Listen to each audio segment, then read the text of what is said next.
Bueno, comenzamos evangelismo en tiempos de persecución. Hoy vamos a ver el caso de Gedeón. Acuérdense que dijimos que íbamos a empezar a ver casos en el libro de Jueces. Y les encargué, me parece, que empezaran a leer el libro de Jueces. Y lo otro, bueno, no se los encargué, pero pues les dije que si podían investigar qué pasó con Yitro. ¿Alguien supo algo, investigó algo, encontró algo? La verdad no. No encontré casi. Como que después de el encuentro con Moshe, ¿qué pasó con él? Ajá. Pero sí encontré antes que había como que dos de los videos que vi estaban de acuerdo en que decían que él era un sacerdote, pero no pagano, sino que él venía de una raza que venía directamente de Sem, porque él fue descendiente de Abraham. Uh-huh. También directamente, ¿verdad? Ismael. De un hijo que tuvo conceptura que se llamó María. Entonces decían que él conocía al Dios verdadero y que le servía, y que de hecho, por eso cuando vio a Moshe acá dicen que cuando Moshe estuvo con él esos 40 años, él le enseñó del Eterno, ¿no? Y que por eso cuando vino acá al Sinaí y todo eso, como que él ya estaba familiarizado con todo el tema que compartió ahí con Moshe. Bueno, eso fue lo que encontré como en los dos videos. Pero ¿qué pasó con él después? No. Bueno, sí, o sea, no hay nada, no hay información, nadie sabe, nadie supo. Yo encontré que en el Islam también Jetro es una figura como de autoridad, venerada, respetada. Okay. Que hablan de él como pues alguien así, sabio. Como alguien importante. Ajá. Y que era de raza de tez morena negra. Sí, pues de hecho, la mujer de Moisés, pues es también Morena. Séfora, que siempre sea, sí, de la raza negra. Bueno,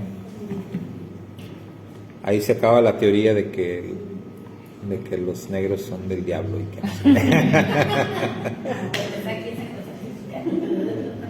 mucha gente durante muchos siglos así pensaban. Incluso dentro del cristianismo hasta decían que la raza negra era descendiente de Cam y que por eso eran una raza maldita. De Caín. De Cam, De Caín. no sabe, pero de Cam sí decían que. Entonces, por eso lo menciono, ¿verdad? Y eso es algo que por siglos y siglos y siglos así se manejó, y pues es una de las razas más sufridas, extrañamente, ¿no? Juntamente con la raza judía, han sido de los pueblos más sufridos en la historia de la humanidad. Entonces por eso es interesante, y que en estos últimos tiempos de la historia humana eso se le haya dado vuelta, y que ahora pues por fin la raza negra ha tenido, digamos, esa libertad y ese protagonismo incluso, ¿no? en el cierre de la historia, y de igual manera los judíos también. Entonces es una parte interesante, después de tantos siglos e incluso milenios de sufrimiento y de ser oprimidos y perseguidos por el resto de las naciones. En estos últimos días las cosas han cambiado. Bueno, entonces vamos a dejar en paz a Yitro. Y que su nombre Reuel significa amigo de Dios. Reuel, sí. Amigo de Dios. Bueno, el libro de Jueces. El libro de Jueces, dijimos, entramos en una época del pueblo de Israel, en una época difícil, una época complicada, una época donde definitivamente el pueblo de Israel se apartó del Eterno. El mismo libro de Jueces da testimonio de esto que pasó. Una vez que murió Josué, el pueblo le dio la espalda al Eterno, literalmente dice así el libro de Jueces. Y siempre ha habido una prueba, o sea, el Eterno siempre ha puesto a prueba a los suyos. Decíamos en el Edén, para Adán y Eva, la prueba fue el árbol del conocimiento, el árbol de la ciencia, del bien y del mal. Esa fue la prueba. Ellos tenían que decidir entre comer o no comer del fruto prohibido. Más adelante vemos nosotros al pueblo de Israel que conquista la tierra prometida, pero veíamos en esta parashá que el Eterno dijo: no voy a expulsar a todos los cananeos de un solo golpe, sino que tendrán que convivir con ellos durante un tiempo. Y esto también fue una especie de prueba. El Eterno también dice: voy a dejar a estos cananeos para ponerlos a prueba a ustedes, para ver si van a obedecerme o no. Cuando el Eterno envió el maná, también puso a prueba al pueblo. Es decir, ha sido una constante siempre en la historia de los elegidos de Dios, ha sido una constante el ser probados. O sea, siempre la fe de los creyentes ha sido puesta a prueba. Y esto nos debe de ayudar, nos debe de arrojar luz para entender por qué nos pasan ciertas cosas. Entonces nuestra fe va a ser puesta a prueba, siempre. De hecho, los días que vienen, en donde se anunció la gran tribulación, pues ese va a ser el periodo de mayor prueba para todos los que nos toque vivir en ese tiempo. Entonces no es algo extraño, como dice Kefa en una de sus cartas, cuando él dice: no se sorprendan del fuego de la prueba. Entonces no debemos de verlo como algo extraño. El Eterno siempre ha probado la fe de las personas, siempre. Entonces esa prueba el pueblo de Israel no la pasó. Ellos tuvieron que convivir con los cananeos, y la instrucción era: aunque vas a vivir ahí o van a habitar en la misma tierra, el Eterno dijo: no debes de entrar en alianzas con ellos. No debes de dar a tus hijos ni a tus hijas en alianzas con ellos. O sea, los israelitas tenían prohibido casarse con cananeos. ¿Y qué hicieron? Se casaron, ¿verdad? Empezaron a casarse con ellos, a hacer alianzas con ellos, a juntarse con ellos. Entonces es algo que vemos ahí, y si nos lo traemos a nuestra época, pues es algo que sigue pasando, todavía sigue ocurriendo. Nosotros estamos en situaciones de pronto similares, puesto que dijo Yeshua: estamos en el mundo, pero no somos del mundo. ¿Cómo le hacemos? ¿O qué tenemos que hacer? ¿Cómo nos tenemos que conducir? Porque de pronto caemos en las mismas trampas que cayeron nuestros ancestros, ¿no? Tenemos la necesidad de tener a nuestro alrededor a gente o personas que no comparten nuestras creencias, que no comparten nuestras costumbres, que incluso estas personas pues tienen costumbres paganas, adoran a otros dioses incluso a veces. ¿Y cómo le hacemos, no? Para, digamos, llevar la fiesta en paz con ellos,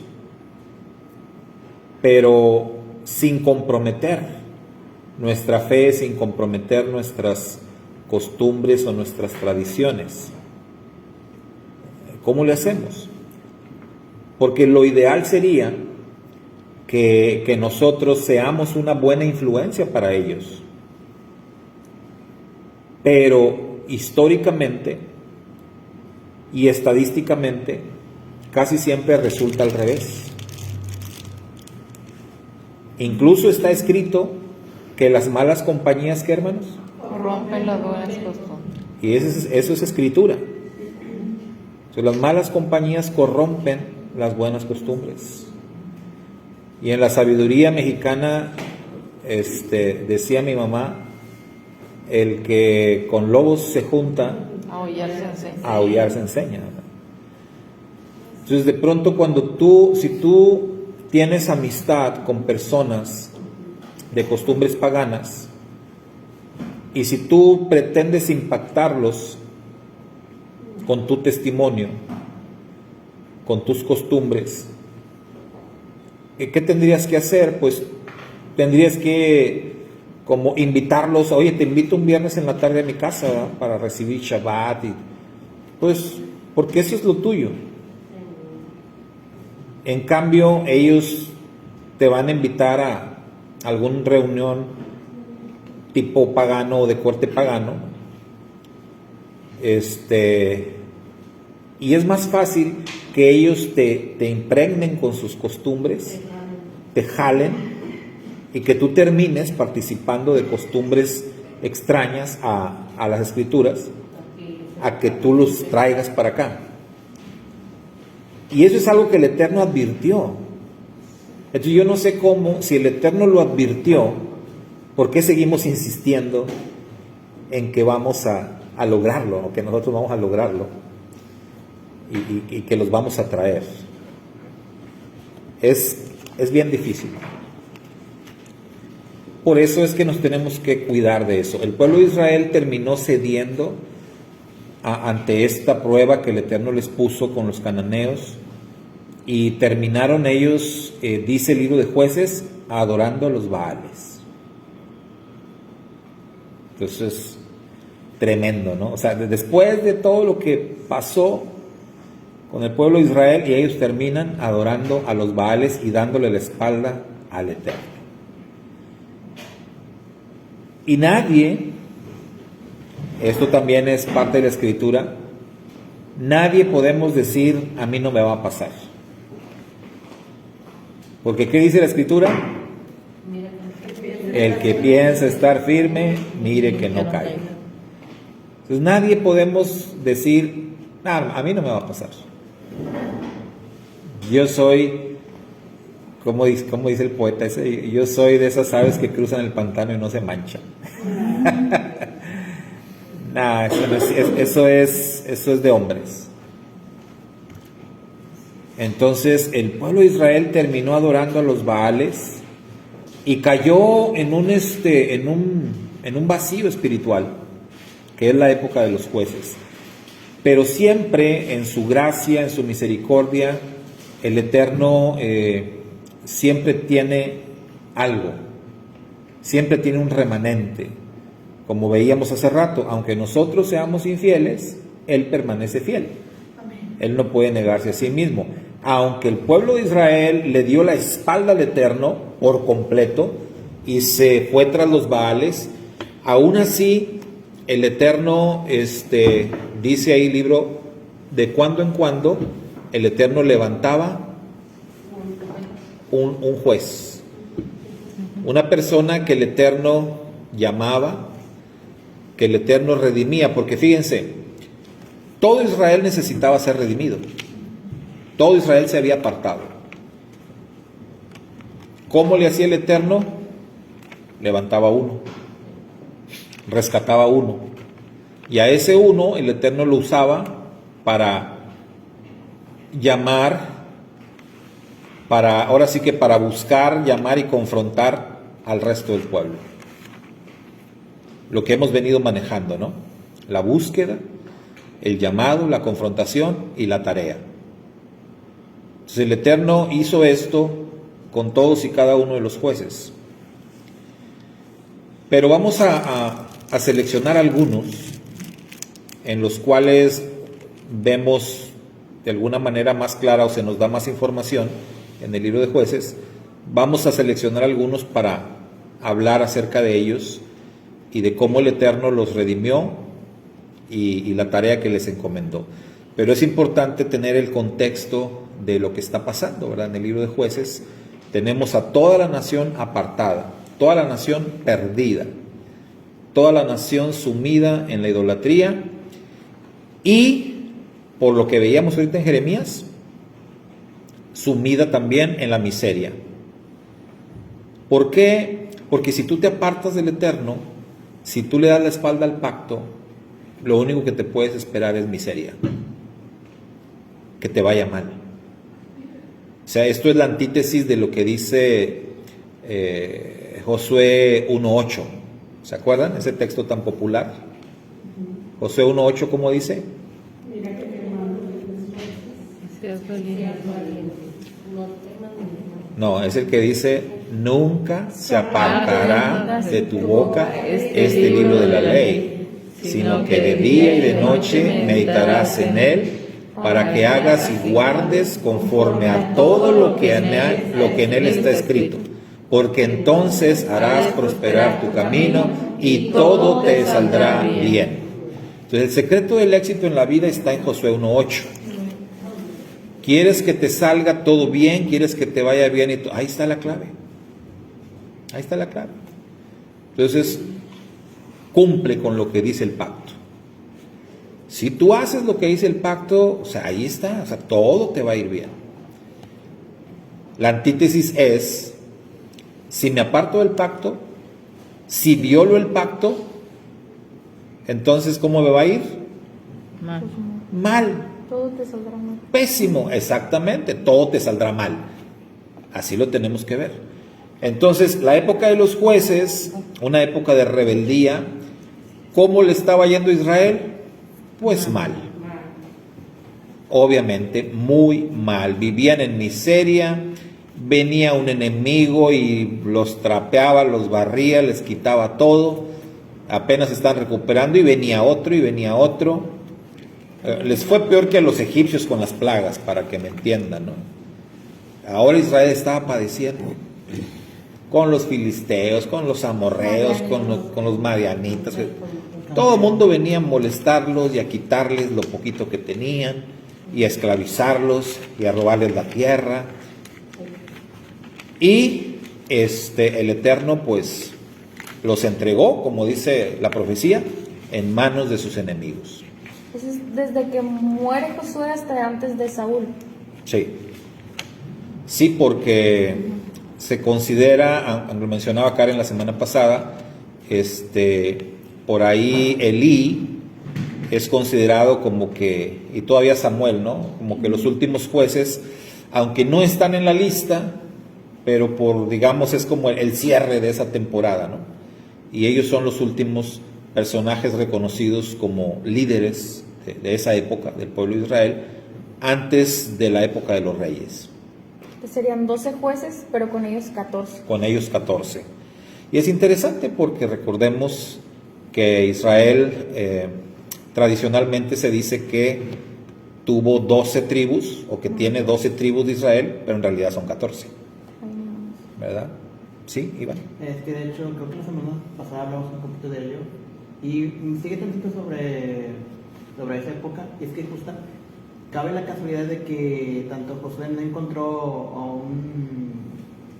a un heredero a tomar el poder o el liderazgo de Israel. Y también toda la asamblea de ancianos que estaba con Josué también fallecieron. Es decir, fue como todo un cambio regional, pero nadie que estaba disfrutando del cargo no tenía ni la experiencia y estaban muy alejados de la experiencia que vivió Josué con Moisés, incluso de la experiencia que vivieron con Moisés. Sí. Que era como que o sea, todo estaba en bandeja para el desastre. O sea, Ajá. no sabríamos, no se sabe a ciencia cierta o sea, si José ya tenía a alguien designado, pero simplemente como que se quedó sin, por así decirlo, sin testamento o últimas palabras. Hay una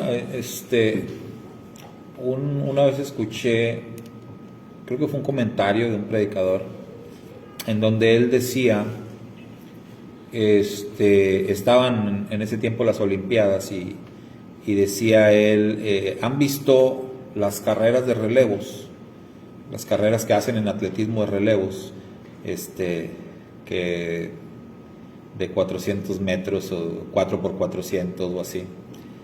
Y él hacía una observación y decía, si se fijan, los que ganan esas carreras de relevos, la mayoría de las veces no son los más rápidos, o sea, no son los que corren más rápido, pero son los que mejor pasan la estafeta, porque la parte más difícil en la carrera de relevos siempre es pasar la estafeta, y los que pierden porque no supieron pasar bien la estafeta, se les cayó, o sea, y más en las carreras porque es, si se fijan, tiene que ser una coordinación muy exacta, porque el que va corriendo con la estafeta va corriendo y el que sigue el relevo empieza a correr antes de que llegue y le tiene que pasar la estafeta, los dos corriendo a alta velocidad, y le entrega la estafeta y el otro sigue.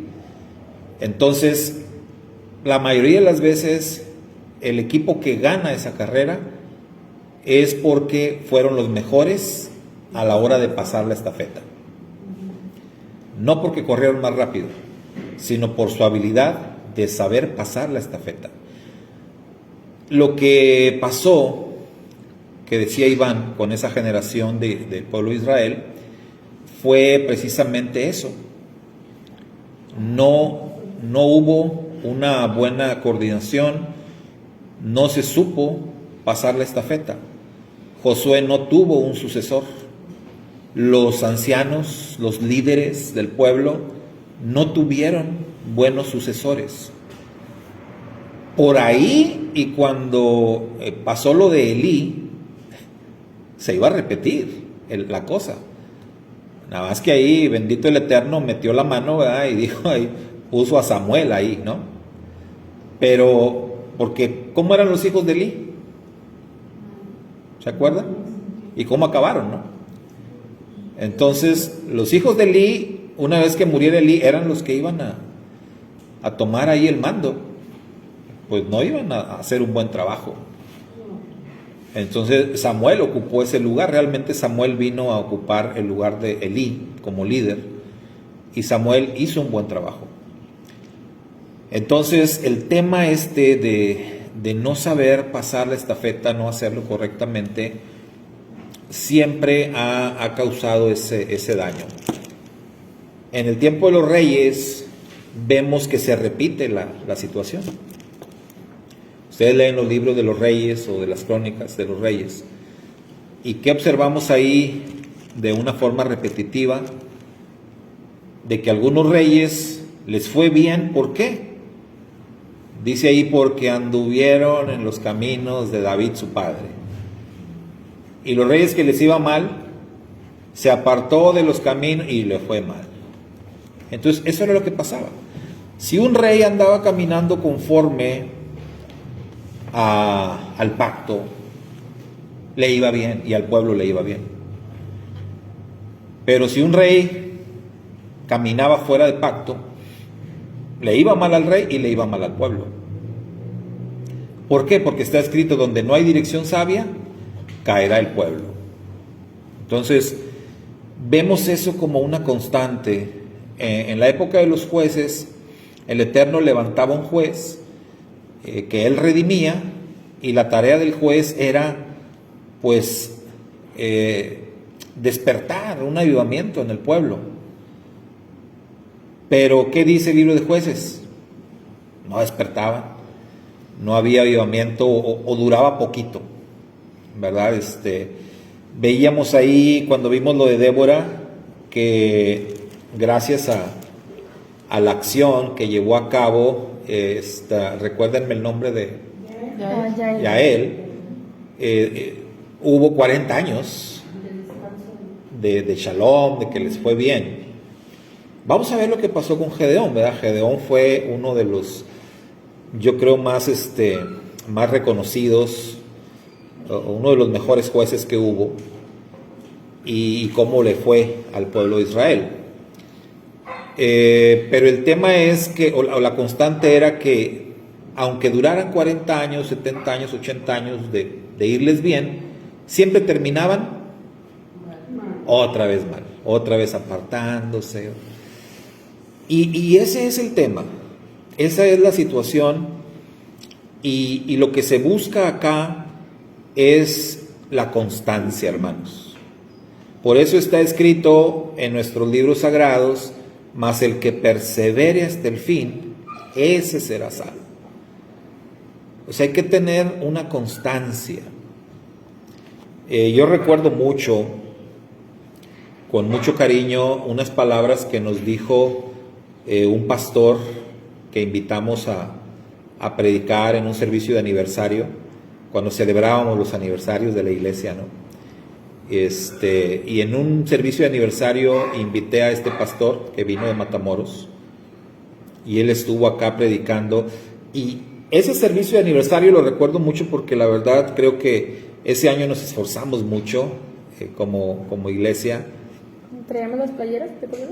Sí, que traíamos playeras, nos mandamos a hacer playeras, trajimos a este predicador de Matamoros, invitamos a un grupo musical que vino de acá de McAllen, de Baptist Temple de McAllen. Fue una cosa, un culto memorable, ¿no? Invitamos a Santiago Alemán, que en aquel tiempo andaba bien recio. Santiago Alemán era un cantante cristiano, invidente él, pero cantaba como los ángeles, ¿no? Invitamos a Santiago Alemán a cantar unos cantos especiales. El predicador, les digo, fue el pastor Homero Job Ramos. Fue todo. Yo creo que el mejor aniversario que tuvimos en aquel tiempo como iglesia bautista. Y recuerdo mucho que al final de su participación el pastor Homero nos dijo, hermanos, espero que el próximo año, en su próximo aniversario, me inviten otra vez. No para que predique, dijo él, no para que predique, pero nada más para poder verles y poder saber que todos ustedes siguen en el camino, ¿verdad? Que siguen perseverantes. Y eso nunca se me olvidó, porque ahí reflexioné en eso, en la importancia de perseverar, porque conforme pasan los años, tú ves cuántas personas se van quedando en el camino, cuántos se apartan. Y lo ves así, ¿no? Cuando a veces visitas otras congregaciones, o de pronto te encuentras a alguien que tienes años que no ves, pero que lo conociste dentro del camino de la fe, y de pronto te lo encuentras y le dices: oh, hermano, ¿cómo estás? Y de pronto te dice: no, yo ya no soy hermano. Ah, ¿cómo? No, ya no soy hermano, ya no voy a la iglesia, ya. Oye, pues si esto no es no es así, o sea. De ahí la importancia, ¿ven? Nosotros mismos de cuando empezó la pandemia, ¿cuántos se quedaron en el camino? O sea, ¿cuántos después de la pandemia ya no regresaron? Y no nada más aquí. A las estadísticas hablan fuerte. Hermano, miles de iglesias en el mundo cerraron sus puertas. Cerraron. Miles de pastores le dieron la espalda a su llamado, a su ministerio. Ya no ejercieron el pastorado. Y ya qué decir de los miembros. que ya no regresaron, que hasta ahí se terminó su historia. Bueno, espero que no hasta ahí, ¿verdad? Pero todavía hay oportunidad. Pero muchos dejaron de congregarse. Entonces, de ahí la importancia de perseverar. En la época de los jueces había como que estos destellos de arrepentimiento, pero luego la gente se volvía a apartar. Entonces, las cosas deben de ser distintas. Les decía, yo recuerdo mucho a aquel hermano y siempre recuerdo que no lo volvimos a invitar, ¿verdad? También, como él dijo, me invitan el otro año y ya ni nos acordamos de invitarlo, ¿no? Pero él dijo esa frase, dijo, nada más para saludarlos, para el puro gusto de saludarlos y saber que todavía siguen en el buen camino. Entonces, qué bueno que siempre nos sigamos viendo y animando y sabiendo que seguimos en el buen camino. Pero en la época de los jueces no fue así. Y creo que una de las épocas muy buenas fue precisamente en el liderazgo de Gedeón. Así que vamos a ver quién fue Gedeón y los pasos que ya hemos estudiado, cómo se dieron en la vida de Gedeón. ¿Cuántos leyeron Jueces durante esta semana? Levanten su mano. ¿Llegaron hasta el capítulo 7 o no? No llegaron hasta Gedeón. El 6 empieza a ver. Que yo también hasta de... Bueno, Ay, está bien buena la historia esta vez. Sí, estaba bien emocionante. Bien emocionante, ¿verdad? Sí. no, y espérense que lleguemos con Jefté. Con Jefté. Ese es punto y aparte, ¿no? La de Sansón también. También la de Sansón. Bueno, Gedeón, también conocido como Jerobaal, porque Gedeón, en ese tiempo, como dijimos, los israelitas se habían convertido a la adoración de los Baales, y Gedeón, conocido como Jerobaal, ¿verdad? Como el que pues estaba en contra de Baal, él sí no se convirtió. Él realmente tenía el Espíritu del Eterno en él. Él quería con todo su corazón ir contra la idolatría, pero no se atrevía, pues solo. No se atrevía, y en ese contexto es que el Eterno lo llama. Es el capítulo 6. Que lo están buscando. A capítulo 6 de Jueces, desde ahí empieza la historia, ¿no? De Gedeón, o la mención de Gedeón, su llamado y todo. Entonces, ahí es muy claro el tema de que venimos manejando de la búsqueda. Y podemos darnos cuenta cómo el Eterno siempre está buscando. El Eterno siempre está buscando personas con ciertas características. Mucha gente tiene la idea equivocada de que el Eterno va a escoger a lo peor, como hay un texto que dice, ¿no? Lo necio del mundo escogió Dios para avergonzar a los sabios.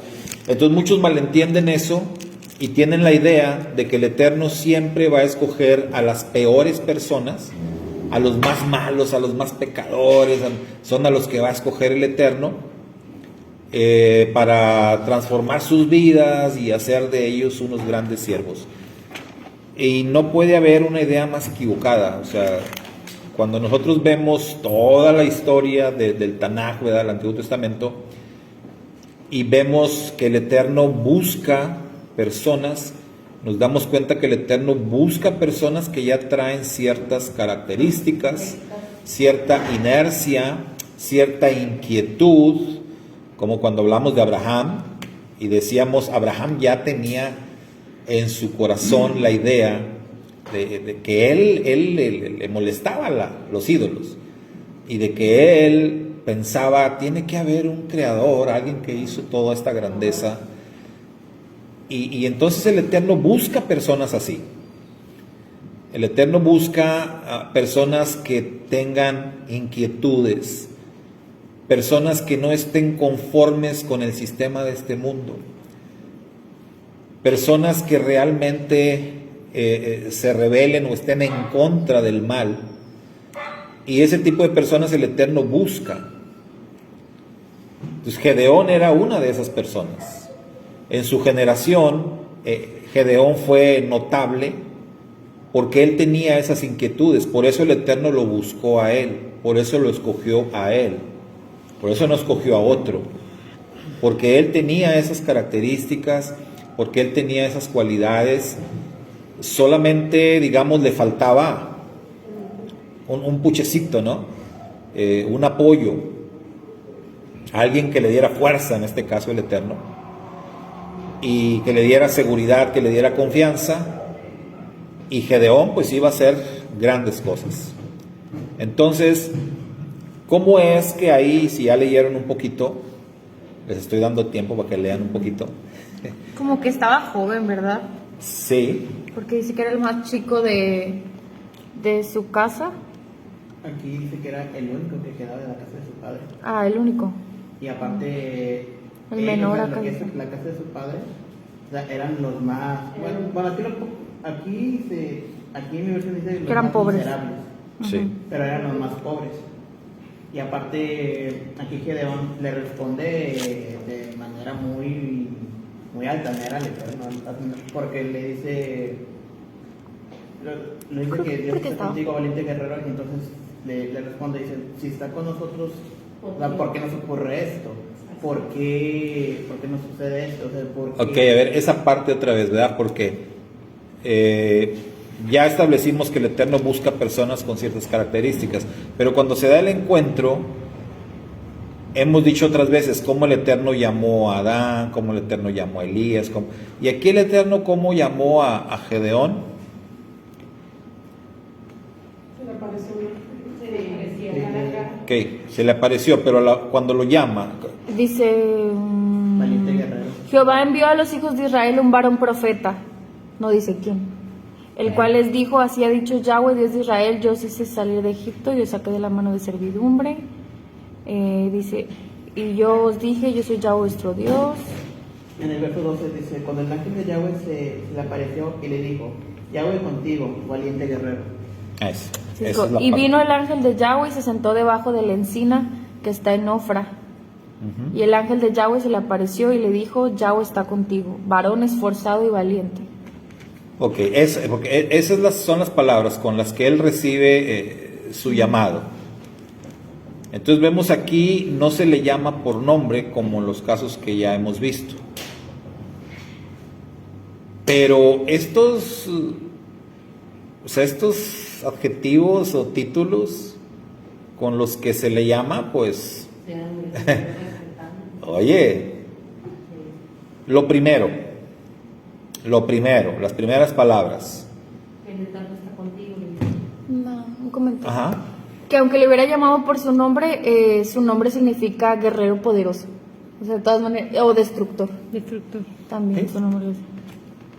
Entonces de alguna manera está conectado, ¿no? Está implícito en ese llamado. Pero cuando le dice, el Eterno está contigo, Valiente guerrero. decía Iván, la reacción de Gedeón es negativa, porque vaya, o sea, pongámonos en los zapatos de Gedeón. Si a ti, hermano, hermana, a mí, nos está yendo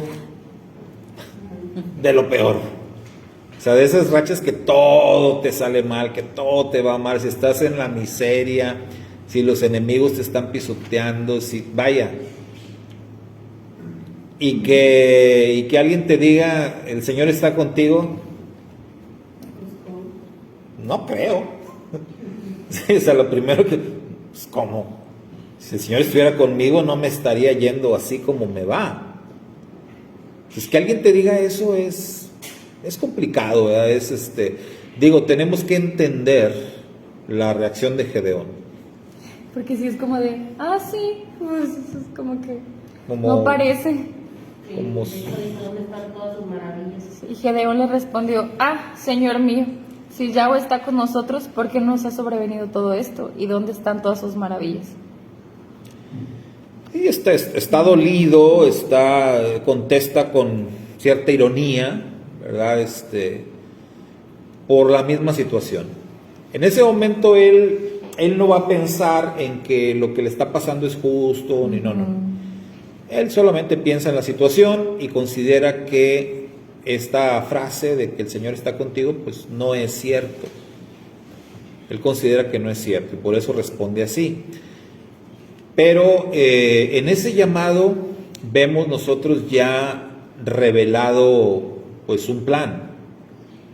Desde que se le dice el Señor está contigo, se le está diciendo las cosas van a cambiar. O sea, no es como, no, si el Eterno estuviera conmigo, no, o sea, está contigo, pero las cosas van a cambiar. Porque tú eres un guerrero, porque tú eres un guerrero valiente, un guerrero esforzado, y por eso las cosas van a cambiar. Entonces, en el llamado que él recibe de parte del Eterno, ya se está revelando estas cosas. Se está revelando que viene un cambio y se está revelando que va a ser de la mano de él, de la mano de Gedeón. ¿Sí? Entonces, tenemos ahí la búsqueda, tenemos el llamado, tenemos la confrontación. ¿En qué momento ahí, si ustedes siguen ahí leyendo, en qué momento Gedeón es confrontado? O se puede apreciar o se puede sentir como una confrontación. Dice, el Señor lo encaró y le dijo, ve con la fuerza que tienes y salvarás a Israel del poder de Madián, yo soy quien te envía. ¿En qué parte está? En el 14. 6:14. 6:14. Ok, literalmente esta versión dice que el Señor le encaró. Aquí dice, inclinando en el Eterno. Aquí dice, se volvió hacia él. Es como que se estaba mirando a otra parte y de repente como que se le acercó más, como que se volteó. Sí, o sea, el tema es con Gedeón, hermanos, que decíamos, Gedeón tenía una inquietud. Gedeón tenía ese espíritu del Eterno en él y este deseo de ir contra la idolatría, de luchar a favor de su pueblo, pero no lo hacía. La confrontación que recibe Gedeón tiene que ver con eso. Y en esa parte pues también nos podemos identificar, porque ¿cuántas veces nosotros no hemos tenido esa misma inquietud? ¿Cuántas veces no ha nacido algo en nuestro corazón, un proyecto, algo que quisiéramos hacer para el Eterno o para defender la justicia, algo a favor de alguien más, para bendecir a alguien? ¿Cuántas veces no hemos tenido ese impulso, ese deseo o esa buena intención, pero se quedó ahí? Se quedó nada más en buena intención, se quedó en proyecto, se quedó en impulso y no hicimos nada. Entonces, ¿cuánto tiempo tendría este varón? Decía Karen, pues parece que era un hombre joven, puede ser. Pero igual, ¿por cuánto tiempo Gedeón habría sentido esto en su corazón, que no es otra cosa sino la obra del Espíritu del Eterno, ardiendo en él, poniéndole en su mente lo que debería de hacer y no lo hacía? Entonces, ese es el tema ahí. Y no lo hacía. Se detenía por inseguridad, por temor.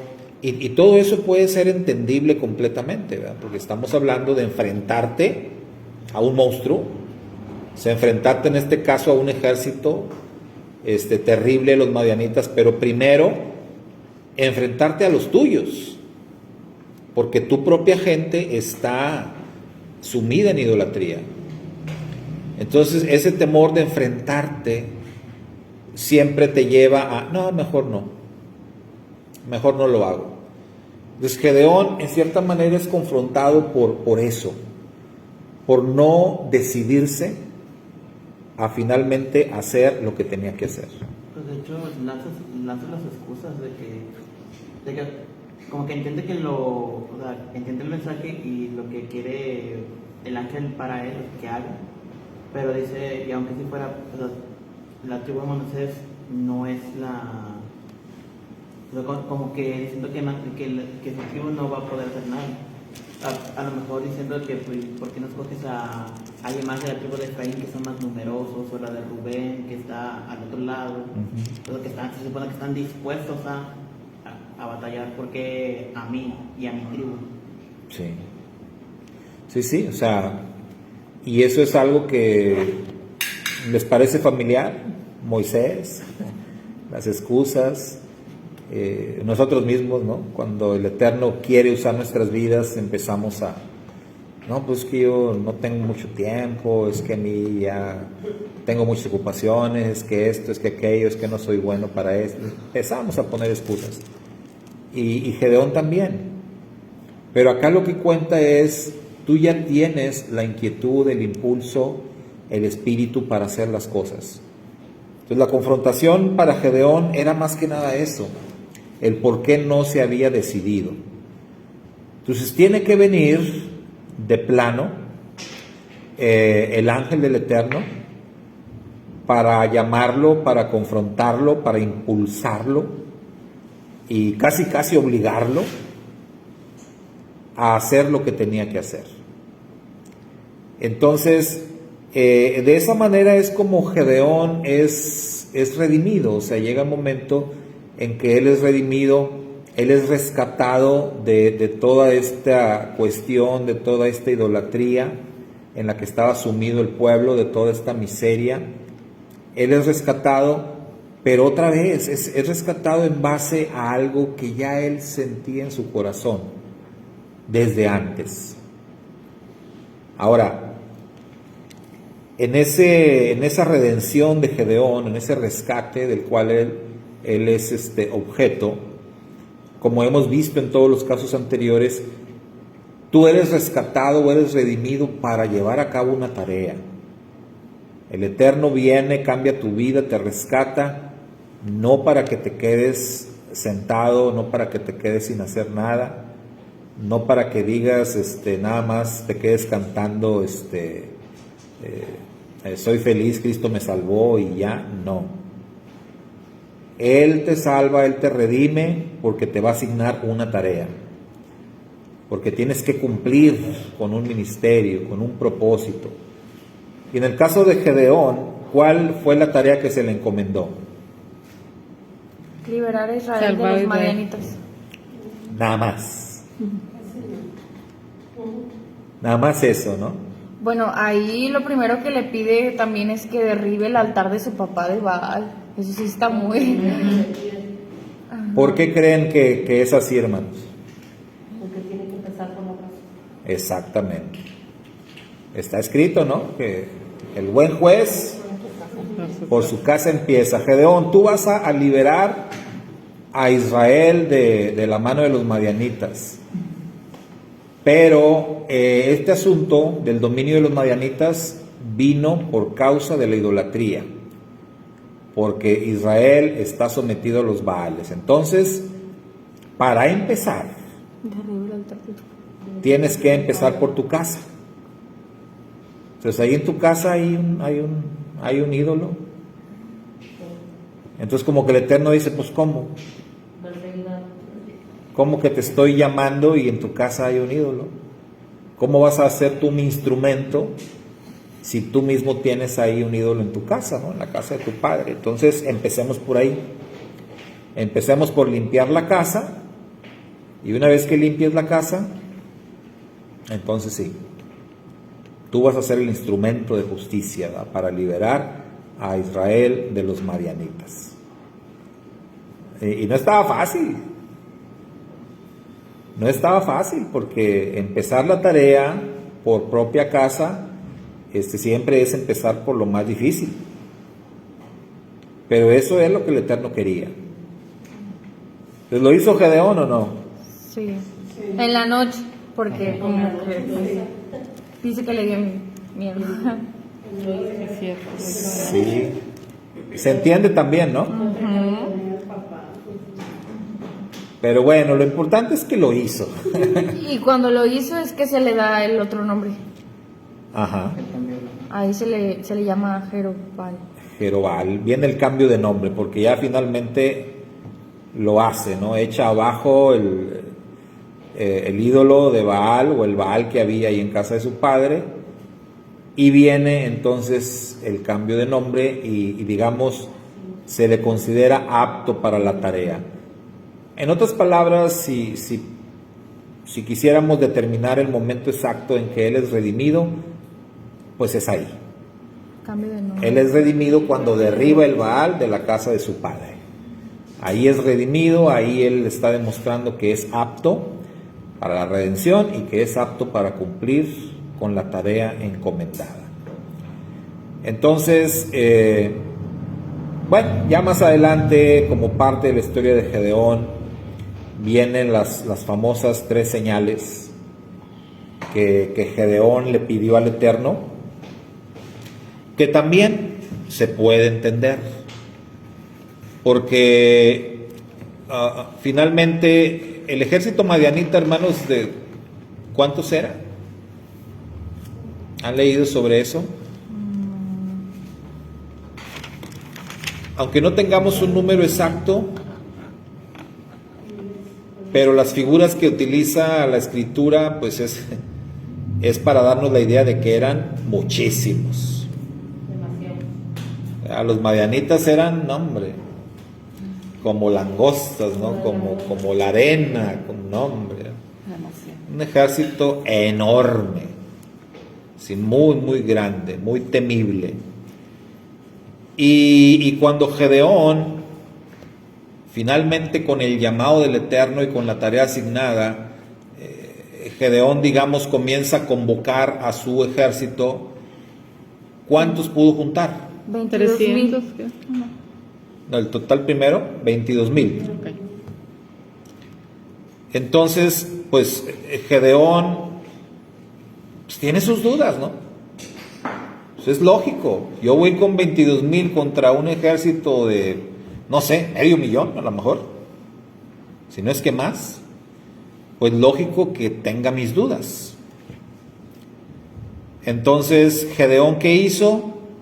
Pidió señales. Pidió señales al Eterno. ¿Cuántas veces? 3 veces. Y el Eterno le concedió las 3 señales que pidió. Igual como a Moisés, que le dio señales. Aquí también el Eterno le concede 3 veces. Pero luego el Eterno Te va a quitar. se la revira. Justo. Porque como veíamos, ¿no? Si tú me niegas, yo también te voy a negar. Si tú me pruebas, yo también te voy a probar.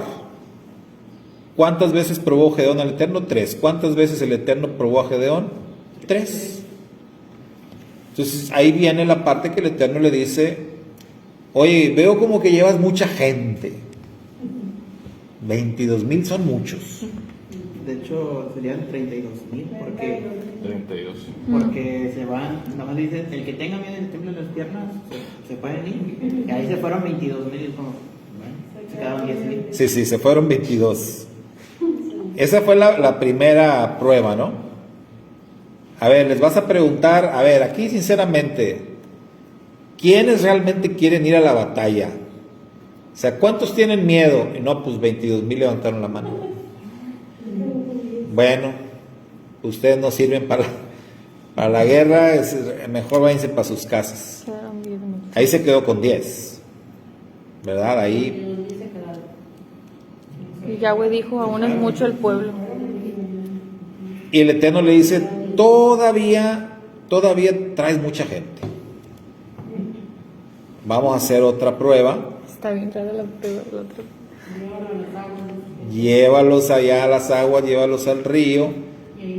Y los que tomen agua, así como toman los perros, ¿no? Dice, Sí, dice. una versión. Cualquiera que lamiere las aguas con su lengua como lame el perro, a aquel pondrás aparte. A esos me los despachas, ¿no?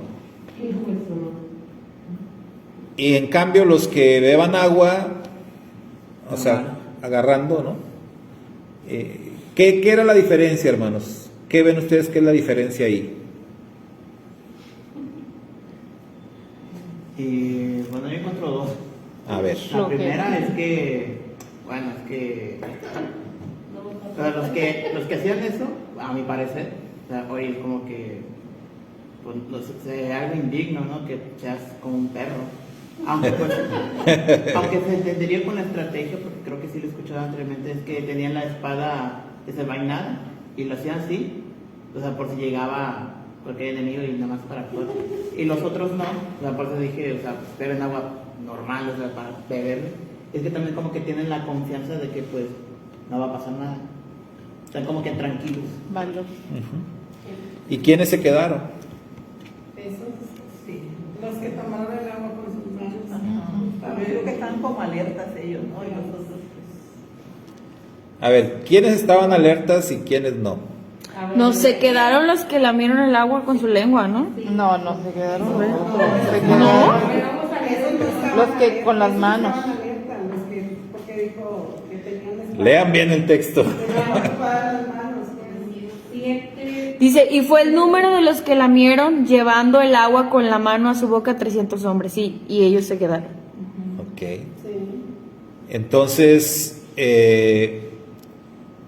el tema acá lo que determina es como los que están alertas y los que no. La pregunta es, ¿quiénes estaban alertas? ¿Los que tomaron agua como los perros o los que llevaron el agua con las manos a su boca? ¿Quiénes eran los que estaban alertas? Tomaron agua como perros. Esos estaban alertas y esos fueron desechados. sí, los que estaban alertas son los que lamieron el agua. Sí, y esos no los quiso el Señor, ¿verdad? ¿Por qué? Los primeros se fueron por miedo. Estos a lo mejor no quisieron decir que tenían miedo, pero sí tenían. Porque están así con la espada y como que... Y hasta tomando agua y ¡Ay, ahí viene Madianita! ¡Ay! Entonces, o sea que no confiaban en el Eterno. y los que se quedaron eran los que están bien tranquilos. ¿Verdad? Ah, besos. Están bien confiados. O sea, el Eterno dice, estos son los que necesitamos. A los menos improbables. Sí. ¿Por qué, hermanos? Porque el Eterno es de esta idea, ¿no? De que dice, no vayan a decir luego que ganamos porque llevaba los mejores guerreros. El Eterno quiere totalmente la gloria para Él y el reconocimiento. Y ahora sí que pues se llevó a los que menos pintaban como buenos guerreros, ¿no? A los que no. Y con eso se iba a ganar. Con eso se iba a ganar la batalla. Además, cuando ganó la batalla, pues la estrategia fue... ¿Sin pelear? ¿Mandé? Sin pelear. O sea, ni siquiera fueron a guerrear. Sí, o sea, fue rara, ¿no? Fue rara porque esto de que consíguete unas vasijas y los cántaros y que van a rodear y van a gritar. Entonces fue una estrategia nada ortodoxa. O sea, no parecía una estrategia de guerra, tampoco la conquista de Jericó, fue muy, que digamos, ¿no? Muy convencional. Así hace las cosas el Eterno. Pero finalmente la batalla se ganó. Y cuando ganaron la batalla, pues dice ahí que los madianitas terminaron matándose entre ellos. Como que ya no sabían con quién estaban peleando. Y veían enemigos por todos lados. Ahora, eso de que veían enemigos por todos lados, algunos dicen que probablemente ángeles del Eterno estaban combatiendo. Yo no lo dudaría ni tantito, porque pues eso ha pasado en varias ocasiones. De hecho, en la guerra conocida de los 6 días, hasta libros se escribieron sobre eso, De hecho, en la guerra que está pasando ahorita entre Israel y Palestina ya hay testimonios. Ya hay testimonios, igual como en los años 60, de que ángeles están combatiendo por Israel, ¿verdad? Entonces, eso no sería nada extraño. Pero lo cierto es que oficialmente esa batalla la ganó Israel con Gedeón al mando y con 300 hombres, que ni siquiera eran buenos guerreros. Y así se ganó la batalla. Cuando ellos se lanzaron a la conquista, a derrotar a los madianitas, ellos lanzaron un grito de guerra, que ¿cuál fue? Por Yahweh y por Gedeón. Por Yahweh y por Gedeón. Por la espada de Yahweh y de Gedeón. Entonces, qué importante esto, ¿no?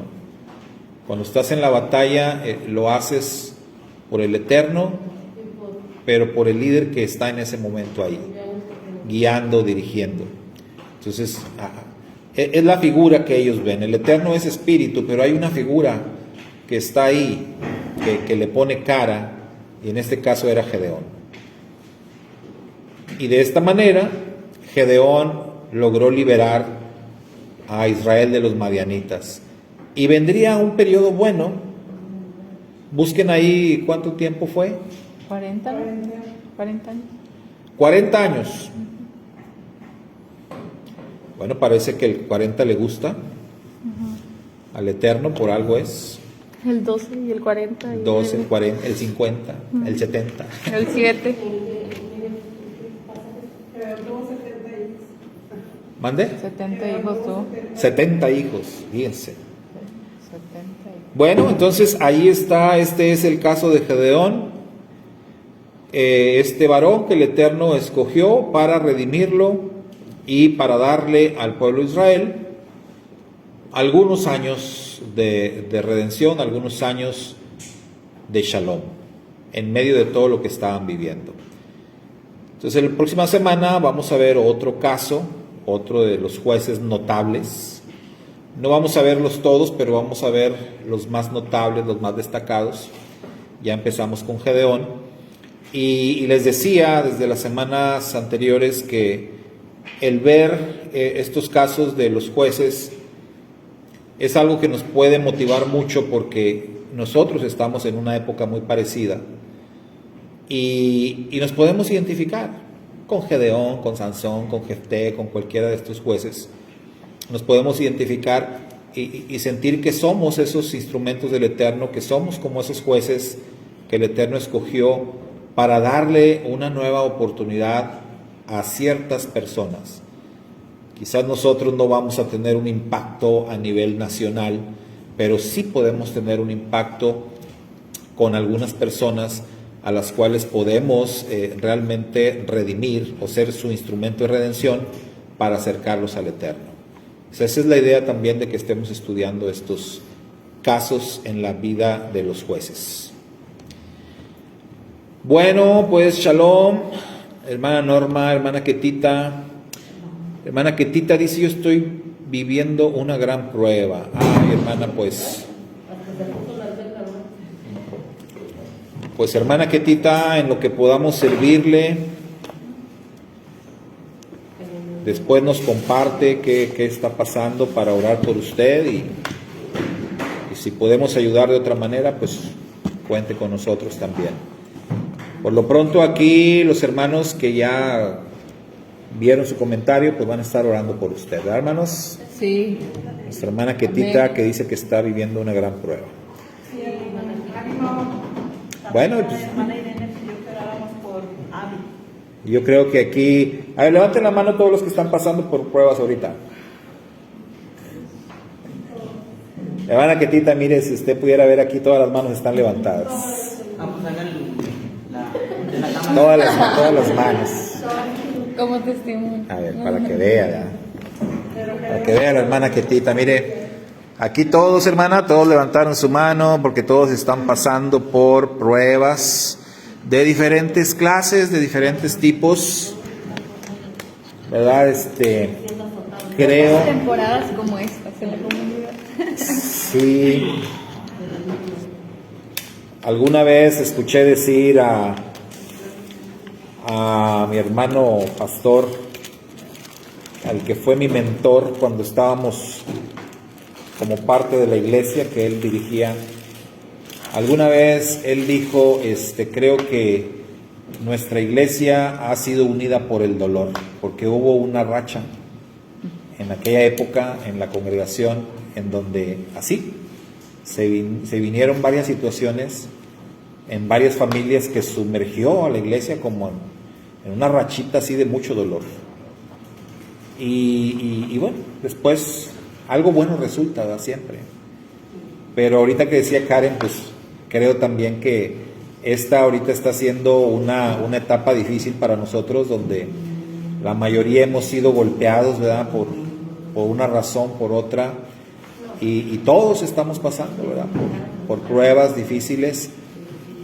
Entonces, Sí, pues yo creo que el Eterno está precisamente poniéndonos a prueba, ¿verdad? Preparándonos para algo que todavía viene más fuerte. Y veámoslo así, hermana Ketita, usted también véalo así, sea cual sea la prueba que está pasando.